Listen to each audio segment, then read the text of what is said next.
Robyn, can you tell us a little bit about how LCAV started and what you guys are currently doing now? Sure. So LCAV in 1993, a disgruntled client was angry at his law firm. It was a law firm right down the street in San Francisco called Pettit & Martin. He was mad at his law firm, so he put together a hit list of lawyers in the firm, drove over to Nevada and bought assault weapons. They were already illegal in California in '93. Bought some assault weapons in Nevada, drove to the law firm, got on the elevator, and with a huge duffel bag full of these assault weapons, got off the elevator and started shooting people. And he shot 16 people that day, including himself. And it was literally right in the heart of downtown in this big high-rise building.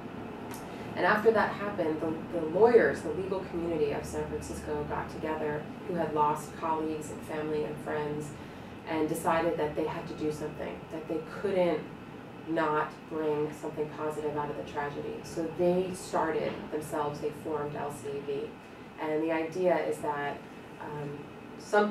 could something be done to stop these kind of tragedies, mass shootings in the future? And the first order of business they had was to get the federal assault weapon ban passed. And they succeeded. They were not alone, they worked with others, but that was their main goal, and they did accomplish that in 1994, and a federal assault weapon ban was passed. Since then, since 1994, LCAV has really grown and evolved over the last 18 years. We consider ourselves the lawyers to the gun control movement. We provide support to legislators, to activists, to cities, mayors across the country, where there's a need for legal expertise, either on the way legislation should be written to make it most optimal and legally defensible and effective. We provide expertise drafting legislation. We testify in support of legislation. We track legislation and litigation across the country so we can provide information and analysis to others about what laws there are, what laws there aren't, and what is feasible. So if anyone in any state has some type of legal question regarding gun legislation, they can come to you?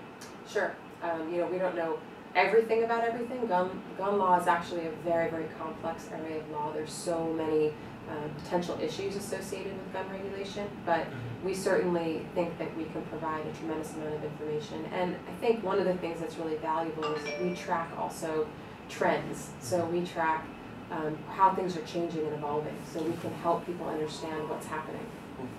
What do you think some of your biggest successes have been, and where do you see yourselves in the future? We've been focusing on state and local legislation over the last, I would say, 10 years because we were so frustrated by how difficult it is at the federal level because of the NRA. So we focus on state law, and we've been incredibly successful, particularly in California, it's our home state, at getting a wide range of common sense, effective gun regulations passed here. We work with a fantastic coalition of groups in California. We work together really well, and we've been able to succeed here because there's political will. Can you touch real quick on the universal background checks in California?